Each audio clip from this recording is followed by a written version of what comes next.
Good morning to you. Um, what if the most effective weapon against international border enforcement was not, a subterranean cartel tunnel or even an evasive aerial drone, but, well, geography itself? Right, the terrain. Exactly. Yeah. Welcome to a comprehensive, impartial briefing on the strategic developments shaping our hemisphere. Before we open today's dossier, we must acknowledge our sponsor, ProWave AI. Yes, and I should note, this situation report is generated by Stylo News. Right, the AI-powered news application bringing you the facts, completely unfiltered as they unfold. So you are listening to the Stylo News Intel Update, Western Hemisphere Situation Report for 14 August 2026. And just to provide some immediate context for the briefing you're about to hear, the Stylo News application that you are utilizing, it's actually the consumer-facing version of the Stylo Intel Ops software. Which is usually just for the enterprise level, right? Precisely.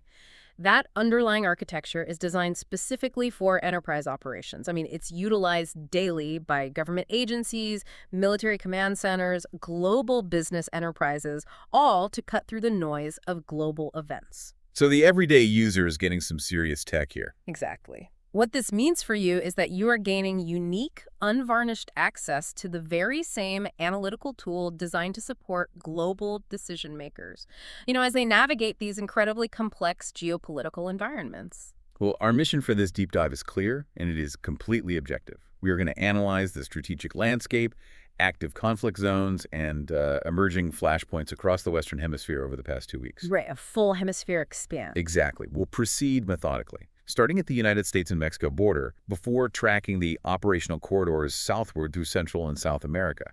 So let's direct our attention first to that northernmost flashpoint. Right, the staging areas. Yes, we need to examine the current border dynamics and the specific staging areas utilized by these transnational criminal organizations.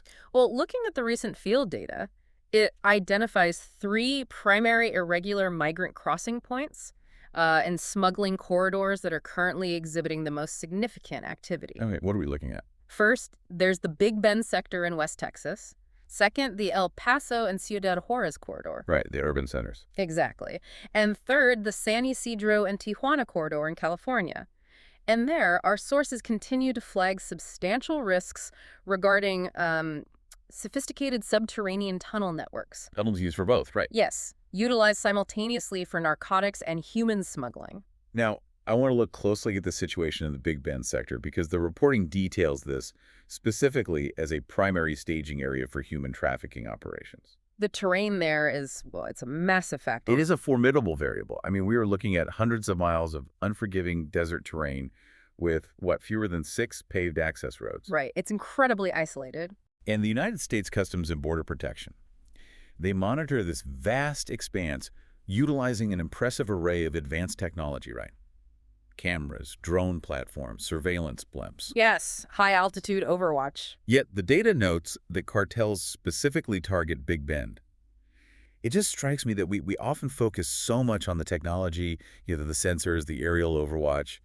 But here it seems the cartels are basically using mathematics and terrain to defeat us. That is exactly what is happening on the ground. I mean, in military logistics, visibility does not equate to control. Oh, that's a good way to put it. Right, because the surveillance blimps and the high-altitude drones, they can absolutely identify a crossing the moment it happens. But getting to it is another story. Exactly. If the nearest Border Patrol unit is 2 hours away across trackless, mountainous desert, the cartels have effectively achieved localized superiority. They just factor in the response time. They meticulously calculate it. Big Bend is less about stealth and more about exploiting the tyranny of distance. To mathematically defeat the interdiction forces, the terrain is their primary weapon. Well, that operational reality on the border, it's occurring alongside a broader strategic shift, isn't it? Yes, the externalization efforts. Right. The United States government is actively seeking to externalize its migration control.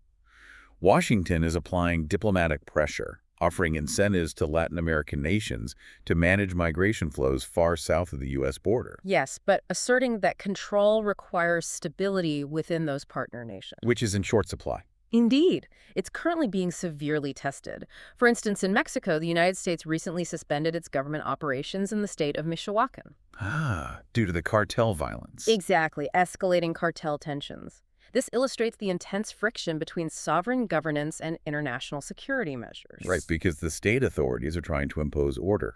While criminal organizations actively disrupt those efforts through violence, just to maintain their logistical dominance. So if the cartels are successfully exploiting geography in Texas, that mathematical advantage relies entirely on their supply chains remaining intact further south. Right, the pipeline. Which brings us to the vulnerabilities in Central America. Here, the strategic threat shifts, doesn't it? We are no longer looking merely at border entry points. We're looking at the control of entire transit corridors. Yes, and the reporting highlights several recent operations in that regard. Like El Salvador, right? Right. El Salvador just dismantled a major narcotics pipeline, moving cocaine, marijuana, and methamphetamine from Guatemala directly into El Salvador. And that culminated in some significant arrests in the coastal city of La Libertad, if I recall. It did. However, looking at the data, neighboring Honduras is currently the strongest indicator of cartel activity in the region. Well, the dynamic in Central America really requires us to completely reframe how we view state conflict. I mean, if you're looking for traditional warfare in Central America, you are looking in the wrong place. Right, they aren't fighting conventional insurgencies. No, these cartels are not uniformly fighting against the state. Rather, they are corrupting the institutions of the state itself. And the situation in Honduras seems to be the primary example of this. Precisely. We are currently observing the ongoing corruption trial of former Honduran President Juan Orlando Hernandez. Which is a huge indicator. It serves as a stark proxy indicator of how deeply these networks can penetrate a sovereign government. Furthermore, there are serious allegations regarding cartel compromise at the United States-funded Guanaja Naval Base. Wait, let me pause you there. The Guanaja base in the Bay Islands. Yes, exactly. If the very maritime security infrastructure, a base specifically funded to intercept these smuggling routes, is compromised by the organizations it is meant to police, well, the state isn't just failing. It's actively, if unwittingly, providing cover for the adversary. And that is the ultimate goal of institutional corruption. The state's sovereignty is fundamentally degraded, allowing the cartels to operate right under the official radar. Wow. And this is exactly why it is not just domestic institutions attempting to hold the line anymore. The United States Navy has recently renewed its sail drone unmanned surface vessel mission in the Caribbean. The autonomous fleet. Yes. The deployment of this fleet proves that regional maritime domain awareness simply cannot be sustained by local governments alone. They require external, highly advanced technical support. Which entirely explains the scale of the recent Panamax 26 exercises. Exactly. Panamax 26 involved the United States and 18 other nations. 18 nations. So Right. All focusing their joint military capabilities on protecting the Panama Canal from narco-terrorist threats. But I have to ask, why now? I mean, why are 19 nations suddenly simulating the defense of a major global shipping artery against cartels rather than traditional nation-state adversaries? Because the cartels have evolved. They aren't just local criminal syndicates anymore. They are transnational logistical empires. Right. They now possess the financial and paramilitary capacity to actually disrupt global maritime choke points. If a major trafficking organization decides to utilize the Panama Canal infrastructure for mass transit or threatens to disrupt it to leverage political power. It instantly becomes a strategic global economic threat. Precisely. Now, to understand how these developments are being received on the ground, we must look at the public sentiment data, specifically derived from social media platforms like X. And the data indicates a very sharp divide in public trust. Yes, there is a cautious yet distinct public optimism regarding El Salvador's anti-narcotics operations. Citizens appear to really favor the tactical, forceful disruptions achieved by the government there. Right, but conversely, this is contrasted sharply with deep public frustration over the persistent corruption observed in Honduras. And that divergence in public trust, that's a critical operational metric, isn't it? Oh, absolutely. When the public believes the state is actively dismantling criminal networks, as in El Salvador, well, state legitimacy increases. Citizens are more likely to cooperate with law enforcement. Exactly. But when the public perceives the state as complicit, as in Honduras, it creates a permissive environment. Citizens end up relying on the cartels for economic stability and protection. Totally alienating the official government. Yes. But when I look at the data for Honduras versus El Salvador, it looks a bit like a simple game of whack-a-mole. I mean, if El Salvador successfully applies this pressure and squeezes these criminal networks within its borders, don't the cartels simply move next door? into the weaker, less governed maritime and border zones of Honduras and Guatemala. Well, it is slightly more complex than whack-a-mole. In counter-narcotics, we refer to this as the balloon effect. The balloon effect. Right. Criminal organizations are highly adaptable, multi-billion-dollar logistics companies. If the overland route through El Salvador becomes too costly in terms of lost product and arrested personnel, they will not simply fold their operations. They adapt. Yes. If you squeeze a balloon in one place, the air just expands somewhere else. Our sources suggest we should anticipate increased displacement pressure on the Caribbean maritime routes and the overland borders of Guatemala and Honduras. They just seek the path of least resistance. Always. Well, let us follow this balloon effect further south, to the absolute origin points of this supply chain in South America. Yeah. Because the operational environment here transitions dramatically. Right. From transit corruption into active military conflict. Yes, and highly complex geopolitical maneuvering. Colombia is currently the principal flashpoint for the entire hemisphere.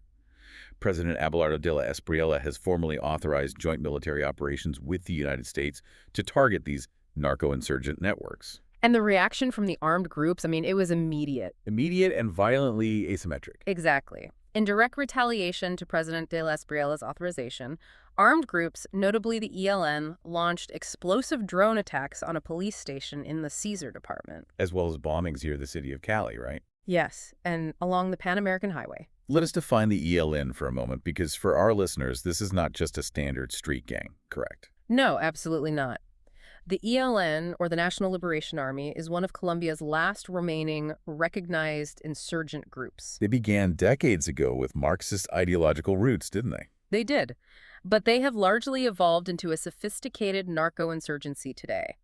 And by utilizing explosive drones against state targets and civilian infrastructure, these insurgents are demonstrating that they retain the capacity to impose a massive political and human cost. Specifically on the government's decision to escalate the conflict alongside U.S. forces. Precisely. It is a stark escalation. But Colombia is not the only nation grappling with this violence. The reporting covers a rapidly deteriorating situation across the broader continent. Ecuador, for instance, is seeing brutal drug war violence surge from its coastal ports directly into the capital city of Quito. The situation in Ecuador perfectly illustrates the why behind this violence. The cartels require Ecuador's massive Pacific port of Guayaquil to export their product to lucrative markets in Europe and Asia, naturally. Right. For years, the violence was contained mostly to the coast as gangs fought over shipping containers. But to secure long-term operations, these syndicates realized they need political cover. And judicial immunity. Exactly. Therefore, they have moved the violence inland to Quito to directly intimidate the politicians, the judges, and the journalists in the capital. It's effectively a hostile takeover of the state apparatus. And we see similar territorial disputes in Bolivia. The data shows the border shared with Brazil has become a highly contested combat corridor between two massive Brazilian factions. Right, the PCC and the Comando Vermelho. Yes, the First Capital Command, the PCC, and the Red Command. They're currently fighting an economic and paramilitary war over the specific border because, well, it is the primary gateway for Bolivian coca base. And the precursor chemicals needed to refine it. Exactly. And they are not just fighting in the streets. They are utilizing proxy militias to seize remote jungle airstrips and monopolize the wholesale price of narcotics. Before it ever reaches the transit pipelines we discussed in Central America. Right. Meanwhile, neighboring Venezuela continues to be assessed as a permissive environment. A sanctuary, essentially. Yes, where these groups can retreat and operate with minimal state interference. I want to bring up another point from the dossier that caught my eye. The reporting notes the added complication of Russian espionage operations currently active in Latin America, involving infiltration and disinformation campaigns. Yes, that is a significant geopolitical layer. But I have to pause here. We are talking about a regional drug war, supply chain logistics, and border security. How exactly does Russian espionage factor into cartel operations in South America? Well, it's a matter of asymmetric geopolitical disruption. You see, Russia is not primarily interested in the narcotics trade itself. South America is an active board for broader great power competition. Russian intelligence utilizes covert social media networks and state-sponsored media to amplify local anti-imperialist sentiments. If they can frame joint U.S.-Colombian military operations as an imperialist invasion, they make it politically toxic for Latin American leaders to cooperate with Washington. Their goal is simply to keep the United States distracted and bogged down in security crises within its own hemisphere. Precisely. And amidst this incredibly complex security environment, an undeniable crisis of nature has struck.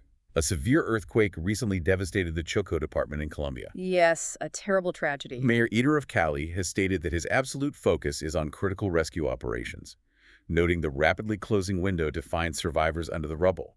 And this has triggered an influx of international aid, Including a $15 million pledge from the United States, as well as assistance from Mexico and El Salvador. which, given the environment we just discussed, immediately becomes a delicate political issue. The optics of it, right? Right.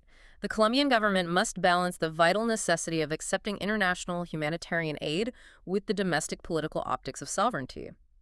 Accepting aid, particularly from the United States shortly after authorizing joint military operations, it can and will be weaponized by ideological opponents. And foreign disinformation campaigns, like we just mentioned. Exactly. Framed as submitting to foreign influence. It requires incredibly careful diplomatic navigation by President de la Espriela's administration. Speaking of diplomacy, it is worth noting a regional thaw occurring amidst the chaos. Peru, under President Keiko Fujimori, and Mexico, under President Claudia Sheinbaum, are actively attempting to normalize relations and bridge recent political divides. Seeking a return to regional unity and trade cooperation. Right. And looking at this multinational strategy as a whole, the joint operations in Colombia, the 19-nation Panamax exercises, the shared intelligence on the borders, it appears the hemisphere is adopting a completely new posture. A shift in strategy. Yes, you could compare this Shield of the Americas approach to a regional immune system. For decades, individual countries have been fighting the infection in isolated pockets, treating the symptoms locally. Right. Now it seems the region is finally attempting to coordinate a full-body response to isolate and eradicate the transnational threat. That analogy accurately reflects the policy intent of the current multinational security architecture. However, medically speaking, an immune response often causes a high systemic fever before the infection is cleared. And we are currently witnessing that fever in the form of escalating violence. Yes, exactly. To that end, let us examine the social media sentiment regarding these South American developments, as it provides a critical window into the public mandate for these actions. On X, the sentiment is predominantly positive toward the escalated military crackdowns. We see frequent commentary celebrating what users call another win in South America. Right, demonstrating a strong public appetite for decisive, forceful enforcement against the cartels. However, the data also shows a distinct critical voice raising concerns.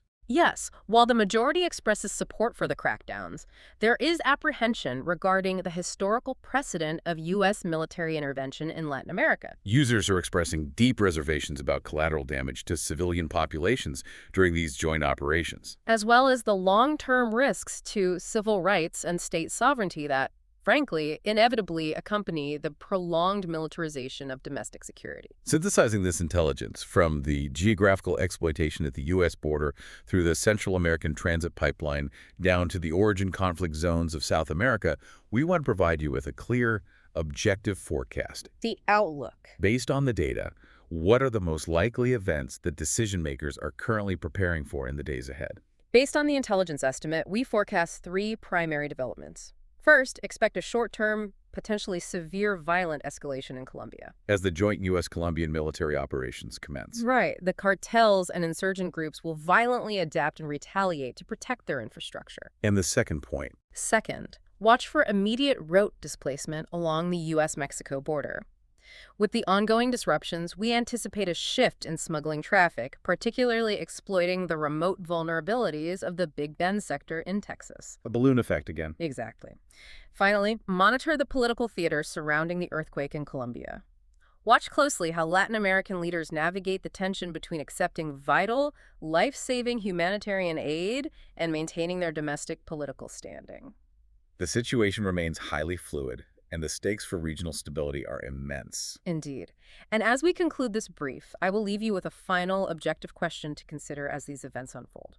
Go ahead. As multinational military operations effectively squeeze traditional cartel routes across the hemisphere, could severe natural disasters such as the devastating earthquake in Colombia inadvertently provide the sudden distraction, the redirected state resources, and the chaotic cover that these criminal networks desperately need to silently rebuild their infrastructure? Wow, it is a sobering thought, and one that certainly demands our continued vigilance as we watch the region recover. Well, on a slightly lighter note as we wrap up today's broadcast, we want to remind you that this deep dive was generated by Stylo News. Right. Stylo News is a highly advanced mobile and computer application that you can download today to customize your own personal intelligence style briefs, It pulls verified data from hundreds of traditional news sources. as well as real-time sentiment from X, filtering out the noise to give you the facts you need to understand your world. It places the exact analytical power utilized by global decision makers directly into your hands. We highly encourage you to subscribe to Stylo News to get AI-powered news on demand by visiting www.stylonews.com. We warmly thank you for listening today. We always invite you to request topics for future deep dives, and please follow Stylo News on your favorite social media platforms to stay informed. Until next time, stay aware and have a great day.